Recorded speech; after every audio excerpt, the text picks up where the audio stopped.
she talked about the most important thing in business, when you're in business for yourself or starting out, is to go from being an expert, like I mentioned before in my short little talk, expert to influencer. And she went on to describe how an expert is, you know, like an accountant or a lawyer or a chief bottle watcher, whatever it is you do, coach, author.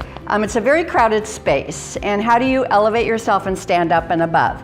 And at first you're excited about your profession and your business and you're loving it, and then after a while you want to know what's more. So that's kind of what I offer, is the what's more. I have had more producers say, oh my gosh, thanks for reminding me. Yes, I do want your client on, I just forgot about it.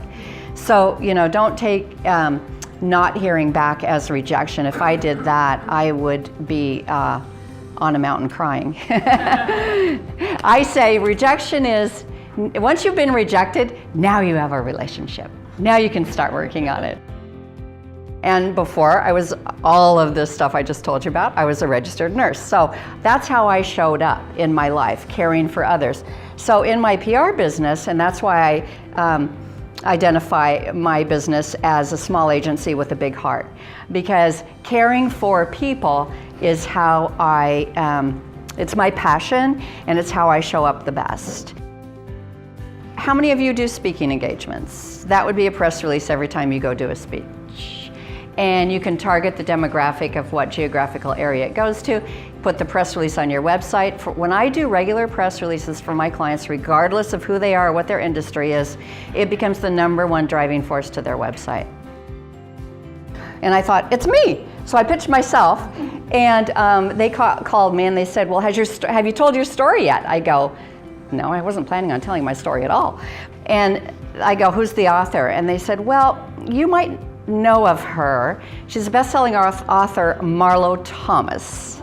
And I go, yeah, I've heard of her. I used to watch her on TV and say, I could never be her. She's just so huge and successful and out there. And anyway, to make a long story short, I'm in her book, It Ain't Over, using my life story. This is how your life story can turn into a really fabulous platform. The most important thing to remember is find out what your client needs, not what they say they want. And they're not going to tell you that right away. And that's why when I do branding for clients, it's organic. I don't just sit down and charge for, I'm going to charge for branding. It's organic because it's going to take me a while to find out what they really need and who they really are. How they show up doesn't necessarily mean who they are, you know, inside that would translate to authenticity.